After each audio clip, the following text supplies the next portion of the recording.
Rome Rome भाइयों, रुको जरा सबर करो.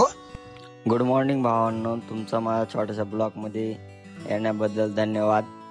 आता आम्ही चाललेलो आहोत, बाहेरची ट्रिप निघलेली आहे. हे माझे मित्र फ्रेंड आलेले आहेत सर्वजण. हे बघ, फुल एन्जॉय मध्ये निघायची तयारी चालू आहे आमची. सिद्धीचे पस अध्यक्ष रोहन भाई मराठे आणि आमचे अध्यक्ष रिद्धी सिद्धीचे स्वतः हे उपाध्यक्ष, आमचे बघा उपाध्यक्ष आणि आमचे टीमचे सदस्य स्वतः अध्यक्ष रोहन भाई मराठे. हे आता आम्ही जेट निघलेलो आहेत बाहेर. हे आम्ही सकाळ सकाळ ठीक आहे. आता टाइम काय झाला रे? नमस्कार. 7:30 वाजलेले आहेत. चौकामध्ये येऊन आणखी एक जणांची वाट बघायची तयारी चालू आहे. आणखीन 1 2 3 4 5 गाड्या आहेत. ते आम्ही तर मी तर फुल एन्जॉय मध्ये तर आहेच. बघायचं तुम्ही कसा आपला एन्जॉय. आता आम्ही निघलेलो आहेत.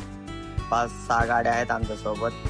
हे माझा मित्र बघा फुल एन्जॉय मध्ये तर खूप आनंदातच आहे. हे तर सगळ्या गाडीला सांगणं सरळ सुटलेला आहे. आम्ही बी चाललो, तुम्ही बी चला म्हणून. गाडीवर चलून माझे सगळे विचकटलेले. ते नीट करीत नीट बघा कसला माझ्या चालले भावांना. हे आमच्या मागाचे मित्र डीजे बुक करायला चाललो. डीजे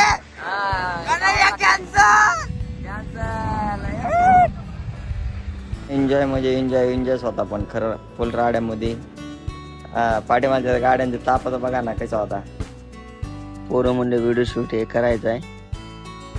व्हिडिओ बी नाही फोटो बी नाही काढून द्यायला लागला. हा बघा मग, हे बघा इकडे नाच करते का असं दाखवावं लागतं तरच फोटो शूट होत असते. आता घाट चालू झालेला आहे. 20-25 फुटाचा रस्ता असणार आहे. पार त्या डोंगराच्या कडेला जायचंय. दिसतेत किती गाडी तिथपर्यंत जायचं आता आम्हाला. पुन्हा रस्ता असला मरणाचे खड्डे काय त्यातच आम्ही बोर झालो. निसर्गाचं वातावरण सगळ्यात भारी. मन प्रसन्न होतं बरं का मित्रांनो.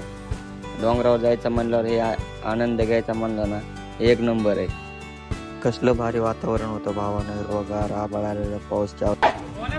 रोम रोम भाइयों, सिस्टम पार देंगे.